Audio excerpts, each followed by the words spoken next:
70 গজ শিকল দিয়ে একজন জাহান্নামীকে বাঁধবে। কেমন ভাবে বাঁধবে? আব্দুল্লাহ ইবনে আব্বাস তার হাদিসের মধ্যে বলেন, একজন মানুষের, একজন জাহান্নামীর নাকের মধ্য দিয়ে শিকল ঢুকানো হবে, নাকের মধ্য দিয়ে শিকল ঢুকাইয়া পায়খানার রাস্তা দিয়ে বের করা হবে, নাকের ভিতর দিকে শিকল ঢুকাইয়া পায়খানার রাস্তা দিয়ে বের করে একজন জাহান্নামীকে বাঁধা হবে।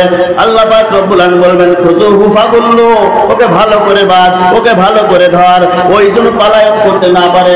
আসলে কি পালানোর জায়গা আছে? পালানোর জায়গা নাই। আল্লাহ পাক রব্বুল আলামিন বলবেন, খুযুহু ফাগুল্লু সুম্মাল জাহিমা সাল্লু, জাহান্নামের মধ্যে নিক্ষেপ কর। দুনিয়ার জমিনে আমলনামা ভালো করে করে নাই, দুনিয়ার জমিনে নেক আমল ভালো করে করে নাই।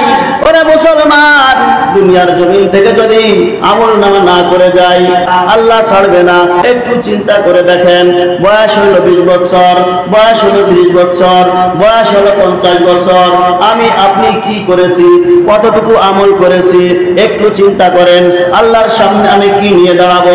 মানুষরা শুধু আফসোস করবে, ইয়া লাইতানি কদ্দামতু লিহায়াতি, হায় আফসোস, হায়াত কি আমি কোন কাজে লাগাইলাম? এত বড় হায়াত পাইলাম, হায়াত কোন কাজের মধ্যে লাগাইলাম? যদি একটু সিজদা দিতাম, যদি একটু নামাজ পড়তাম, একটু যদি ভালো কাজ করতাম, আফসোসের শেষ হবে না, আফসোসের শেষ হবে না। সমস্ত মানুষ আফসোস করতে থাকবে, হায় রে, জাহান্নামে যদি এভাবে জ্বলতে হয়, হাসরের ময়দানে যদি আমার আমলনামা বাম হাতে দেওয়া হয়, লা ইউগাদিরু সগীরাতাও ওয়ালা কাবীরা। এবার কেমন আমলনামা, যে আমলনামার মধ্যে সামান্য বদ আমলও ছাড়ে নাই, সামান্য থেকে সামান্যতম ভালো আমল ছাড়ে নাই। কেমন আমলনামা আমার সামনে হাজির হয়ে গেল, আমি তো বুঝতে পারি নাই যে আমার সামনে এভাবে আমলনামা হাজির হয়ে যাবে। তখন আল্লাহ পাক রব্বুল আলামিনকে ওই ব্যক্তি ডাক দেবে, আল্লাহ, আমি তো বুঝতে পারি না এভাবে আমার সামনে আমলনামা হাজির হয়ে যাবে। ওয়াজাদু মা আমিলু হাদিরা, সমস্ত আমল হাসরের ময়দানে আল্লাহ পাক রব্বুল আলামিন মানুষের হাতের মধ্যে দিবে। তাফসীরের মধ্যে লেখছে যে আমলনামা হয়তো হাসরের ময়দানে মানুষের হাতের মধ্যে দেবে, অথবা মানুষ যখন দুনিয়ার জমিন থেকে চিরবিদায় হয়ে চলে যায়, সমস্ত মানুষের চোখের সামনে আমলনামাগুলি দিয়ে দেওয়া হবে, সমস্ত মানুষের সামনে আমলনামা দিয়ে দেওয়া হবে। তখন আফসোস করবে আর বলতে থাকবে, কি করলাম রে, কি করলাম, এখানে কি করলাম? আল্লাহ পাক রব্বুল আলামিন কোরআনের মধ্যে বলেন, ওয়া আম্মা মান উতিয়া কিতাবাহু বিশিমালিহি ফায়াকুলু ইয়া লাইতানি লাম উতা কিতাবিয়া। ওয়া আম্মা মান উতিয়া কিতাবাহু বিশিমালিহি, হাসরের ময়দানে যখন আল্লাহ পাক রব্বুল আলামিন নাফরমানদের আমলনামা বাম হাতের মধ্যে দিয়ে দেবে। নাফরমানদের আমলনামা কোথায় দেবে? কোন হাতে দেবে? বাম হাতের মধ্যে দেবে। আল্লাহ পাক রব্বুল আলামিন বলেন, যারা দুনিয়ার জমিনে ভালো কাজ করবে, সৎ পথে চলবে, দুনিয়ার জমিন থেকে ভালো ভালো আমল করে আসছে, আল্লাহ পাক রব্বুল আলামিন তাদেরকে আমলনামা দেবে, ডান হাতের মধ্যে দেবে। ডান হাতের মধ্যে যখন আমলনামা দেবে, সমস্ত মানুষ তার বন্ধু বান্ধবকে দেখতে বলবে, বন্ধু, দুনিয়ার জমিনে ভালো ভালো আমল করেছিলাম, দেখ আমলনামা আমার ডান হাতে দিয়েছে। মাকে ডাক দিয়ে বলবে, প্রাণের মা, যখন আমি ফজরের সময় ঘুমিয়ে পড়েছি, তুমি কষ্ট করে আমাকে ডাকিয়ে দিয়েছো ফজরের নামাজ আদায় করার জন্য রে মা। বাবা, যখন তুমি মসজিদে নামাজ আদায় করতে গেছো, আমাকে তুমি ডাক দিয়ে গেছো, আমিও তোমার 5 নামাজের মধ্যে অংশগ্রহণ করেছি। বাবা, আমি যখন খারাপ কাজের মধ্যে লিপ্ত হয়েছি রে বাবা, তুই আমাকে ধমকাইছ, তুমি আমাকে সঠিক পথটা দেখাই দিয়েছো রে বাবা। এই দেখো, তোমার ধমকানোর কারণে, তোমার ডাকার কারণে বাবা আমার আমলনামা ডান হাতের মধ্যে দিয়েছে। আল্লাহ পাক রব্বুল আলামিন ফেরেশতাদেরকে বলবে, রে ফেরেশতা, যাও যাও, আমার বান্দা ভালো আমল করেছে, আমার বান্দাকে চিরস্থায়ী জান্নাতের ব্যবস্থা করে দাও। মুসলমান ভাইরা রে আমার, যখন বেঈমানদের আমলনামা বাম হাতের মধ্যে দেওয়া হবে, তখন তারা বলবে, ফায়াকুলু ইয়া লাইতানি লাম উতা কিতাবিয়া, হায় আফসোস, যদি আজ আমল নামা বাম হাতে না দেয়া হইতো, যদি আমার আমল নামা আজ না দেয়া হইতো কতই না ভালো হতো। ওয়ালাম আদরি মা হিসাবিয়া, আমি কি করেছি, আমার হিসাব এখন কি দিতে হবে আমি তো নিজেই জানি না। কারণ বাম হাতে আমল নামা চিন্তায় চিন্তায় চিন্তায় শেষ হয়ে যাবে। এদিক দিয়ে আল্লাহ পাক রব্বুল আলামিন সূর্যকে হুকুম দেবে, হে সূর্য, তোমার শরীরের মধ্যে যত তাপ আছে তুমি এই বেঈমানের শরীরের মধ্যে দিতে থাকো। কেমন দিবা? তোমার যে শরীরের মধ্যে যত তাপ আছে সমস্ত তাপ এই বান্দার শরীরের মধ্যে ছেড়ে দাও। মুফাসসিরিনে ইকরাম লেখেন, যখন শরীরের মধ্যে তার তাপগুলি ছেড়ে দেবে, কিতাবের মধ্যে লেখছে মাথার খুলিটা উড়ে চলে যাবে, মাথার মগজগুলি টকবক টকবক করতে থাকবে, মাথার ঘিলুগুলো বাহির হইয়া টকবক করে ভাতের মাড়ের মতো পড়তে থাকবে। মুসলমান যুবক থাকতে চিন্তা করো, আমল নামা কি আমল নামা গোছাইলাম, বিরুদ্ধ যারা হয়ে গেছে তাদেরও চিন্তার দরকার। যুবক থাকতে কি করেছি, বিরুদ্ধ থাকতে কি করেছি, এখন আমার কি হালাত হবে। এজন্য আল্লাহ পাক রব্বুল আলামিন বলেন, ইয়া লাইতাহা কানাতিল কাদিয়া, আরে যদি আমার মৃত্যু পর্যন্ত শেষ হয়ে যাইতো, মৃত্যুর পরে যদি আমার জীবিত না হইতে হইতো কতই না ভালো হতো। দুনিয়ার জমিনে নাফরমানি করেছি, দুনিয়ার জমিনে কত খারাপ কাজ করেছি, কত পাপিষ্ঠ কাজ করেছি। আরে দুনিয়ার জমিনে কি করছি রে, সব কিছু হিসাব দিতে হবে। আল্লাহ পাক রব্বুল আলামিন বলেন, মা আগনা আন্নি মালিয়া, দুনিয়ার জমিনে লক্ষ কোটি কোটি টাকার মালিক হয়েছিলে, দুনিয়ার জমিনে সম্পদের মালিক হয়েছিলে, কিন্তু একটু ইবাদত করার সুযোগ পাও নাই, ধন সম্পদের যাকাত দেওয়ার সুযোগ পাও নাই। যাকাত দিলে ধন সম্পদ কমে যাবে এই চিন্তা করতে, তখন সমস্ত বেঈমানেরা চিন্তা করবে, হায় রে এখন আমার কি হালাত হবে। হালাকান্নি সুলতানিয়া, আল্লাহ পাক রব্বুল আলামিন পরের আয়াতে বলে দেয়, হালাকান্নি সুলতানিয়া, ওরে বান্দা দুনিয়ার জমিনে বাদশাহী ছিল, দুনিয়ার জমিনে মন্ত্রিত্ব ছিল, সেই সময় তোর মনে যা চাইছে তুই তাই করেছিলি, সেই সময় তোর ভালো কাজ করতে ভালো লাগে নাই রে গোলাম, সেই সময় তোর আমল নামা করতে ভালো লাগে নাই। তুই বাড়ির মধ্যে তুই মুরব্বী ছিলে, তুই সন্তানদেরকে ভালো পথে নিস নাই, ছেলে মেয়েদেরকে তুই নামাজের দিকে ডাকিস নাই, স্ত্রী পুত্রকে তুই ভালো কাজের দিকে নিস নাই। আল্লাহ পাক রব্বুল আলামিন ডাক দিয়ে বলবে, হালাকান্নি সুলতানিয়া, তোর সমস্ত বাদশাহী ধ্বংস হয়ে গেল, তোর কোনো বাদশাহিত্ব তোর কোনো কাজে লাগলো না, তোর এমপিত্ব আইএমপিগিরি এখন কাজে লাগলো না। তুই যদি সেখান থেকে চিন্তা করতি, আমি এখন এমপি হয়েছি, আমি মন্ত্রী হয়েছি, এখন যদি আমি যদি এখন আমল নামা করি, হয়তো এই আমল নামার বদৌলতে আল্লাহ পাক রব্বুল আলামিন জান্নাত দান করত। হায় রে এখন আমি কি করব, সব শেষ হয়ে গেল, সব শেষ হয়ে গেল। আল্লাহ পাক রব্বুল আলামিন পরের আয়াতে বলেন, খুযুহু ফাগুল্লু সুম্মাল জাহিমা সাল্লু, খুযুহু ফাগুল্লু, এই নাফরমানকে ধর। ফেরেশতাদেরকে ডাক দিয়ে বলবে, হে ফেরেশতারা আমার নাফরমানকে ধর, নাফরমানকে ধরে জাহান্নামের মধ্যে নিক্ষেপ কর। কোথায় নিক্ষেপ করবে? জাহান্নামের মধ্যে নিক্ষেপ কর। আব্দুল্লাহ ইবনে আব্বাস রাদিয়াল্লাহু তাআলা বলেন, এরপর আয়াতের মধ্যে আল্লাহ পাক রব্বুল আলামিন বলেন, একজন জাহান্নামীকে 70 গজ শিকল দিয়ে বাঁধা হবে। কয় গজ শিকল? 70 গজ শিকল দিয়ে বাঁধা হবে।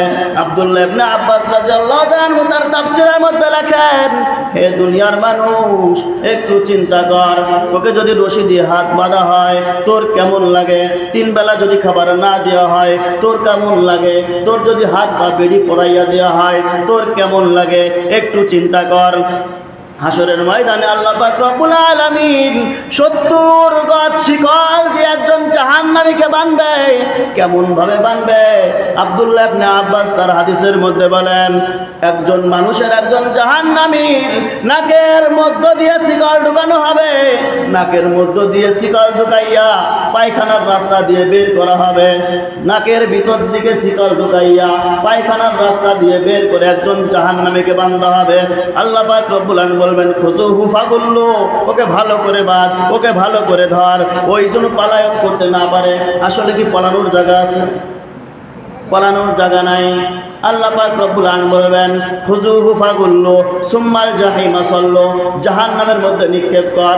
দুনিয়ার জমিনে আমল নামা ভালো করে করে নাই, দুনিয়ার জমিনে নেক আমল ভালো করে করে নাই। ওরে মুসলমান, দুনিয়ার জমিন থেকে যদি আমল নামা না করে যায়, যদি ভালো কাজ না করে যায়, হাসরের ময়দানে আমার আপনার কিন্তু সুযোগ হবে না, আল্লাহ ছাড়বে না। ওরে মুসলমান, একটু চিন্তা করে দেখেন, বয়স হলো 20 বছর, বয়স হলো 30 বছর, বয়স হলো 50 বছর, আমি আপনি কি করেছি, কতটুকু আমল করেছি, একটু চিন্তা করেন।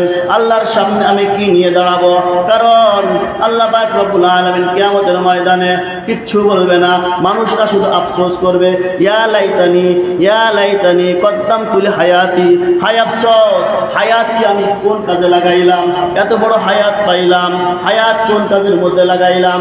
যদি একটু সিজদা দিতাম, যদি একটু নামাজ পড়তাম, একটু যদি ভালো কাজ করতাম, আফসোসের শেষ হবে না, আফসোসের শেষ হবে না। আল্লাহ পাক রব্বুল আলামিন বলেন ইয়া লাইতানি কুনতু তুরাবা, সমস্ত মানুষ আফসোস করতে থাকবে, হায় রে জাহান্নামে যদি এভাবে চলতে হয়, হাসরের ময়দানে যদি আমার আমলনামা বাম হাতে দেওয়া হয়। মুফাসসিরিন ইকরামগণ লেখেন আমলনামা আবার কেমনে বাম হাতের মধ্যে দেবে? আল্লাহ পাক রব্বুল আলামিন এই আমলনামা সম্পর্কে কি বলেন? মুফাসসিরিন ইকরামগণ লেখেন যখন আমলনামা একজন বেঈমানের বাম হাতের মধ্যে দেওয়া হবে, সরাসরি ডাক দিয়ে দেওয়া হবে তাই মনে করছেন? না না না না, মুফাসসিরিন ইকরামগণ লেখেন একজন বেঈমানের যখন আমলনামা দেওয়া হবে, তখন আল্লাহ পাক রব্বুল আলামিন বলবেন ওই ব্যক্তির আমল বাম হাতটাকে ধরো, বাম হাতটাকে ধরে পেটের মধ্য দিকে ঢুকাইয়া দাও, বাম হাতটাকে পেটের মধ্য দিকে ঢুকাইয়া পিঠের দিকে বের করে দেওয়া হবে। পিঠের মধ্য থেকে যখন বের করে দেওয়া হবে, আমলনামা পিছনের পাশে দেওয়া হবে। মুফাসসিরিন ইকরামগণ লেখেন পিছন দিকে যখন দিবে, একজন বেঈমান তার আমলনামা কেমনে আবার দেখবে? আল্লাহ পাক রব্বুল আলামিন ফেরেশতাদেরকে হুকুম দেবে, হে ফেরেশতা, আমার নাফরমান বান্দা দুনিয়ার জমিন থেকে কোনো আমল করে নাই, ভালো কোনো আমল করে নাই, ওই ব্যক্তিকে বাম হাতে আমলনামা দেওয়া হয়েছে, ওই ব্যক্তি আবার কেমনে দেখবে? আল্লাহ পাক রব্বুল আলামিন ফেরেশতাদেরকে বলবে, হে ফেরেশতারা, যাও ওই নাফরমান বান্দার ঘাটটাকে ঘুরাইয়া পিছনের দিকে দিয়ে দাও। কোন দিকে দিবেন? দিবে বাম হাতে আমলনামা দিবে। তখন তো বলবে হায় রে, এই বদ আমলের কি দরকার ছিল, যদি না আমাকে আমলনামা দিত কতই না ভালো হইতো। এখন আবার এর হিসাব আল্লাহর কাছে কি দেব? কবরে তো কবর পর্যন্ত যদি আমাদের শেষ হয়ে যাইত, এখন যদি জীবিত না হওয়া হইতো কতই না ভালো হতো। আফসোস করবে কারা? বেঈমানেরা আফসোস করবে, নাফরমানেরা আফসোস করবে, সুদখোর ঘুষখোর জিনা করবে, বিচাররা আফসোস করবে, হায় রে দুনিয়ার জমিনে 50 বছর হায়াত পাইলাম, 60 বছর হায়াত পাইলাম, আমলনামা করলাম না, কিছুই করলাম না, শুধু হুজুরদের মুখে শুনেছি কিয়ামতের ময়দানে, হাসরের ময়দানে আমলনামা বাম হাতে দেওয়া হবে। হাসরের ময়দানে মৃত্যুর পরে জান্নাত আছে, মৃত্যুর পরে জাহান্নাম আসে, মানি নাই, শুধু বলছি হুজুরদের বলার দরকার বড়, শুধু বলেছে হুজুরদের বলার দরকার বলো, মানার দায়িত্ব আমার। আল্লাহ পাক রব্বুল আলামিন বলেন সেই সময় আফসোস করিস নাই, সেই সময় শুধু বলেছিস হুজুর হুজুর হুজুর। মৌলবাদীরা যা বলে বলে যাক, শোনার টাইম নাই। কারণ যদি আমি দুনিয়ার মধ্যে শুনি তাহলে আমার এমপি গিরিত থাকবে না, আমার মন্ত্রী গিরিত থাকবে না, আমার চেয়ারম্যানই থাকবে না, আমার মেম্বারই তো থাকবে না, আমার চকিদার গিরি থাকবে না। এখন হুজুরদের কথা মানি নাই, অথচ আল্লাহ পাক রব্বুল আলামিন বলে দিলেন কে এখন তোমার কি অবস্থা হবে? তোমার আমলনামা তো তোমাকে আমি দিয়েছিলাম, আমলনামা তুমি করতে পারো নাই, তোমাকে আমি দিয়েছিলাম বাদশাহী তো দিয়েছিলাম, হালাকা আন্নি সুলতানিয়া, তোমার বাদশাহী তো শেষ হয়ে গেল। তোমাকে টাকা পয়সা দিয়েছিলাম, দুনিয়ার জমিনে মাতবারি করেছ, টাকার বিনিময় তুমি একটা উত্তর আরেকজনকে তুমি দিয়ে দিয়েছো, টাকার গুরুত্ব এত টাকা তোমাকে আমি দান করেছিলাম, এখন দাও, কি দিবা? দেওয়ার কিছু আছে? ওরে মুসলমান, আমার আপনার সতর্ক হইতে হবে। জুমার মসজিদ, আমার আপনার এখান থেকে প্রতিজ্ঞা করতে হবে যে কিভাবে আল্লাহর সামনে কি নিয়ে দাঁড়া হইব। ওই এমপির কথা বলতেছিলাম, মনে আসেনি? এমপির কথা বলেছিলাম, এমপি একজন মানুষকে নির্ধারণ করেছে আমার বাগান থেকে ফুল ছিঁড়ে আনো, কিন্তু সে পিছনের দিকে আসতে পারবে না। আস্তে আস্তে যাইতে যাইতে এই ফুল থেকে ওই ফুল ভালো, এই ফুল থেকে ওই ফুল ভালো, এভাবে করতে করতে যখন তার সমস্ত বাগান শেষ হয়ে গেছে, একটা ফুলও ছিঁড়তে পারে নাই। ঠিক তেমনি ভাবে হায়াত আমি চিন্তা করতেছি আমার শরীর একটু অসুস্থ, হয়তো কাল ভালো হবো, কাল দেখা গেছে আর একটু অসুস্থ, এরপর আবার চিন্তা করি হায় রে আজকে অসুস্থ, কাল আর একটু ভালো হবো।